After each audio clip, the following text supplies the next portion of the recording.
Welcome to the deep dive. We've taken just a massive stack of sources. We're talking research, industry reports, case studies, and we're boiling it all down. All down to the essential, actionable strategy. Exactly. And today we are plunging into the complex, really high-stakes world of artist branding and, how you can actually sustain a career in this modern creator economy. It's a big one. It is. Our mission here is pretty simple. We want to give you a strategic roadmap, something that takes that raw talent you have and transforms it into a thriving, authentic, artistic enterprise. Because that's the real challenge. Right. Let's be real. The barrier to entry in music is, well, it's gone, but the barrier to being heard, that's just astronomical now. Yeah. You know the problem better than anyone listening. It's not a lack of talent out there. It's the sheer deafening volume of noise. Oh, absolutely. I mean, we're talking about over 100,000 new songs being uploaded to streaming platforms. Typical day. Every day. Yeah. So if you're an emerging artist, talent alone it's a drop in that huge digital ocean. You need something else.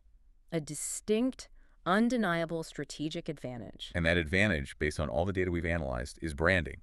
It just is. Numbers back that up. They really do. The numbers are compelling. You've got independent artists now accounting for, over 40% of music consumption globally? Wow. But what separates that, that successful 1% who are building sustainable businesses from everyone else, it's a distinctive, authentic brand identity. Okay. Yeah, the sources consistently show that artists who really define and maintain a strong brand, they can see revenue growth up to 5 times faster than their peers. 5 times? 5 times faster. Your brand, it's not just your logo. It's the fundamental, consistent promise you make to your fans. It's the emotional connection, the values you stand for, the trust you build. It's what makes you, unforgettable. Unforgettable amidst that deluge of new music. Exactly. Okay, that makes perfect sense. So let's unpack this. If I'm a musician and I hear the word branding, my mind, it just instinctively goes to my logo. Right. The font on my album cover, maybe my Instagram aesthetic. Yep, the usual suspects. But you're telling us that is just the tip of the iceberg. So what are these 4 core, deeper components that actually make up authentic branding? Exactly. The visual elements, what we call the visual identity, they're essential, of course, for the first impression. Mm-hmm. But authentic branding runs so much deeper. It goes right into your creative DNA. The next layer is your sonic signature. Sonic signature. This is critical for any artist. It's the combination of all these little elements, your specific instrumentation, the production style, maybe you have a signature reverb or delay effect, or even a unique way of blending genres. I see. It's what makes your music instantly recognizable, before the listener even sees your name. It's that auditory fingerprint that separates your sound from everyone else's indie pop track. I love that phrase, auditory fingerprint. So you're not just writing songs, you're consciously designing a way to sound unique. That's it. So what are the other 2 components? Okay, so third is your communication style. This is your voice, your tone, whenever you engage with people. Online and off. Everywhere. Are you playful and witty on Twitter? Are you more philosophical and deep in your liner notes? Consistency in that tone is, it's vital, because that's what builds the trust you need for that long-term loyalty. Right. And then the deepest component, the real foundation, is your values and mission. What you genuinely stand for and the impact you want your art to have on the world. That emotional foundation feels like the key to longevity. The sources, they highlight 5 critical elements you need for a powerful brand, the non-negotiables. The non-negotiables for fan loyalty, yeah. So we start with authenticity. It just has to reflect your genuine artistic vision. It has to. Fans today are like expert lie detectors. They can instantly sense if you're just chasing a trend or being fake. So true. Then there's consistency, which reinforces recognition across all your platforms and builds that brand equity over time. And differentiation. A big one. You have to clearly set yourself apart. In sound, in style, in substance. It's not enough to just say you're indie pop.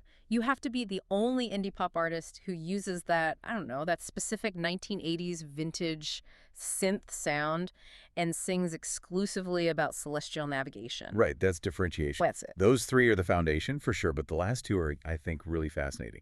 There's emotional resonance. Okay. That's the ability of your brand to tap into specific powerful feelings like nostalgia or empowerment or a shared vulnerability. That's what forges those deep, almost tribal bonds with fans. And the last one. And then you have adaptability. This one gets overlooked a lot. We preach consistency. Over time. But the brand has to have the flexibility to evolve without losing its core identity.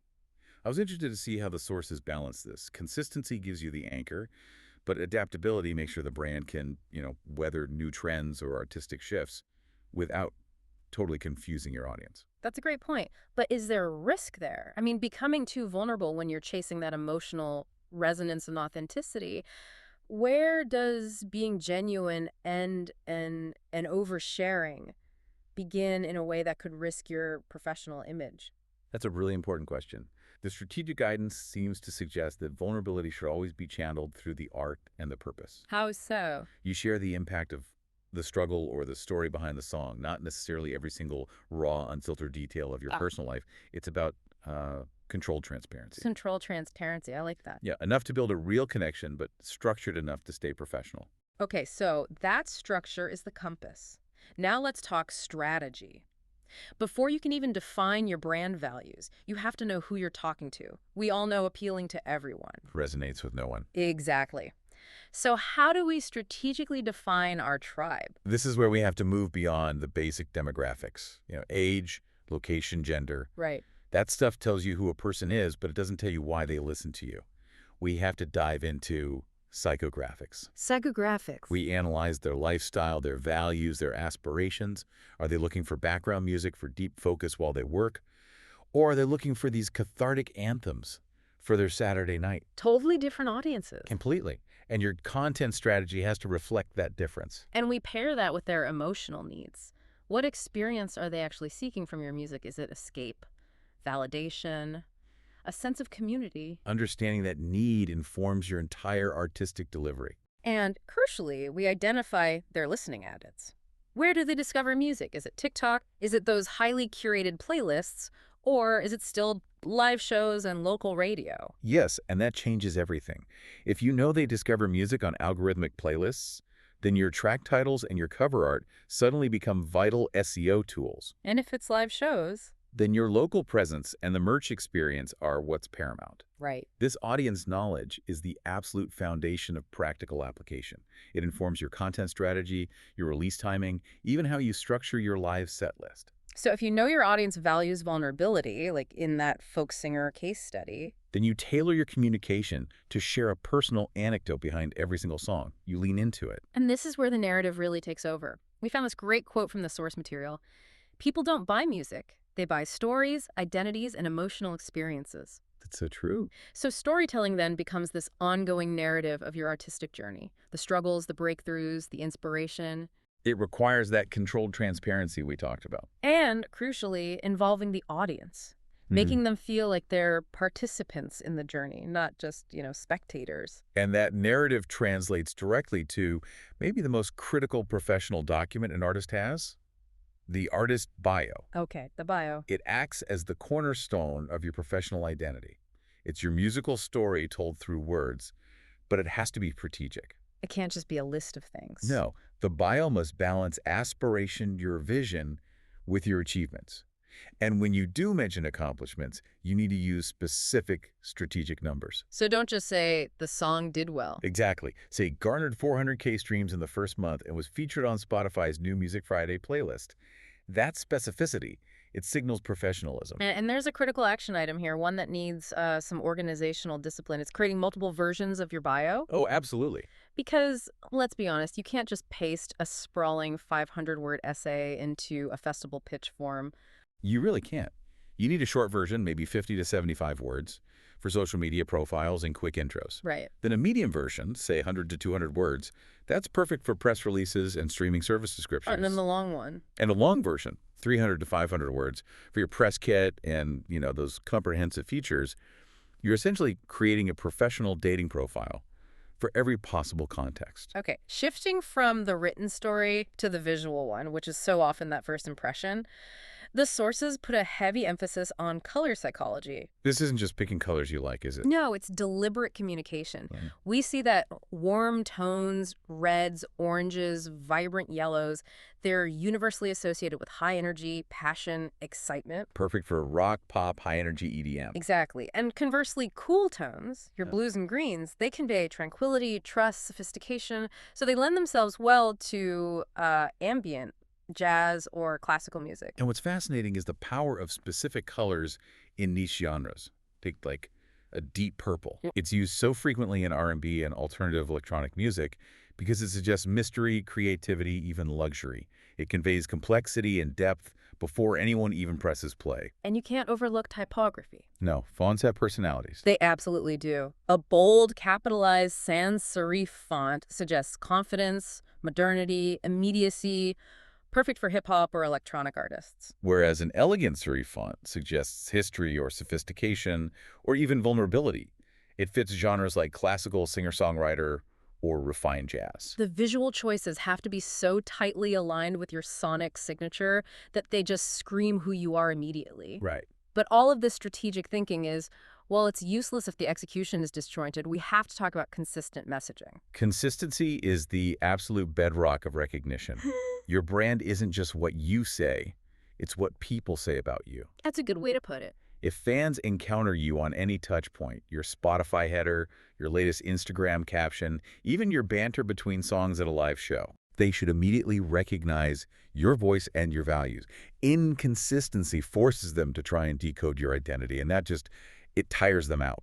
They look elsewhere. And the brand voice, it's more than just what you broadcast. It's also about how you respond. It has to be a two-way dialogue. Learning how to engage meaningfully, not just posting, but actively listening and responding in that recognizable voice.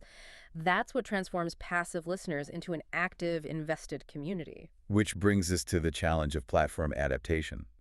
The core message and identity, they have to stay consistent. But the delivery changes. The delivery has to change to respect the unique culture of each platform. Right. Instagram is still best for that visual storytelling, the aesthetic cohesion, relying on polished reels for discovery. Whereas TikTok is the engine for viral growth. It demands authenticity, speed, experimentation with trending sounds. You're reaching new, usually younger audiences there. and YouTube is the library. Exactly. It's the definitive home for long-form content, tutorials, and building a searchable library that keeps delivering value over time. I think we need to slow down on the content creation aspect because I feel like that is where most artists just burn out. Oh, completely. The Sources had a brilliant pro tip for efficiency, batch creation and repurposing. Tell us how that actually works strategically. It's about creating modular content. So instead of that daily panicked posting, Yeah, the what do I post today feeling. the sources suggest dedicating maybe 2 to 3 hours a month to a single focused content shoot. High-quality photos, maybe filming one long video, or 3 distinct acoustic performances. That becomes your core material. Okay, so you have a bank of content. You have a bank. Then you repurpose it, that one long acoustic session. It can be chopped into a 60-second Instagram reel, a 15-second TikTok snippet on the chorus, a static image post with a lyric quote. And the full video is saved for YouTube. Exactly. You're maximizing the value of that initial effort. You're ensuring visual consistency, but you're adapting the format to fit what each platform demands. That dramatically lowers the barrier to maintaining that consistency. And we should probably mention the implied content balance, right? That breakdown. Most successful artists seem to follow a rough breakdown of, say, 60% value-driven content, like behind-the-scenes stories, 20% curated collaborations, and only about 20% direct promotion, like buy my new album. That structured approach leads us perfectly into our final point, data. This is where we shift from guesswork posting and hoping to actually knowing what works. Right. We have to move beyond vanity metrics like just raw follower counts and zero in on 3 essential key performance indicators. The KPI. Okay, what's number one? Number one, reach.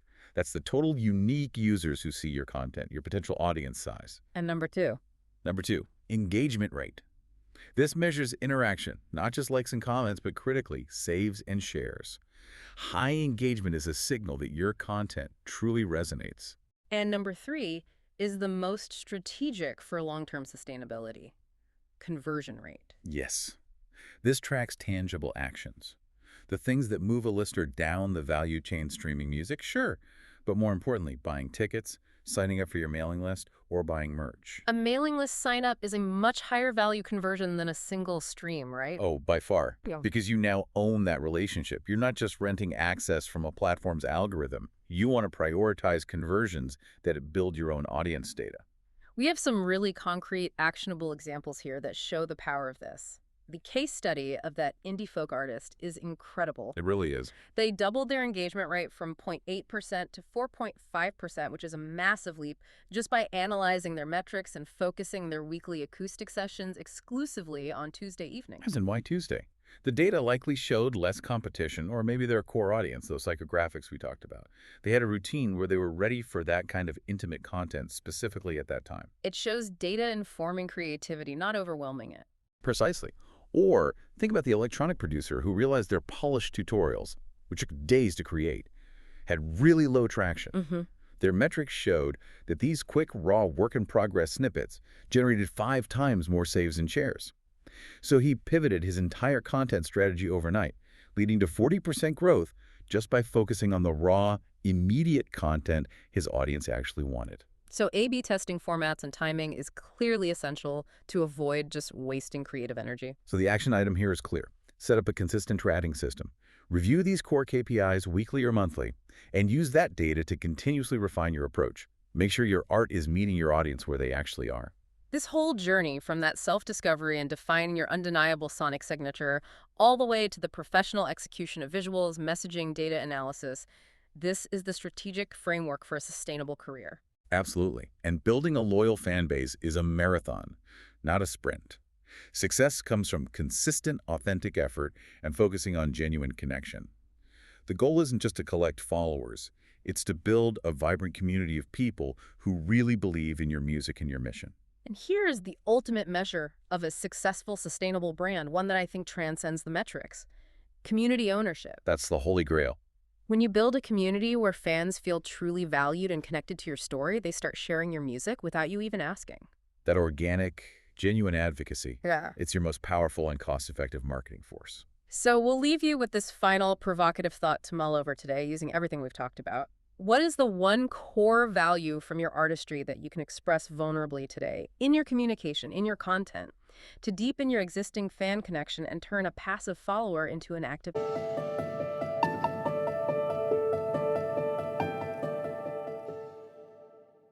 advocate?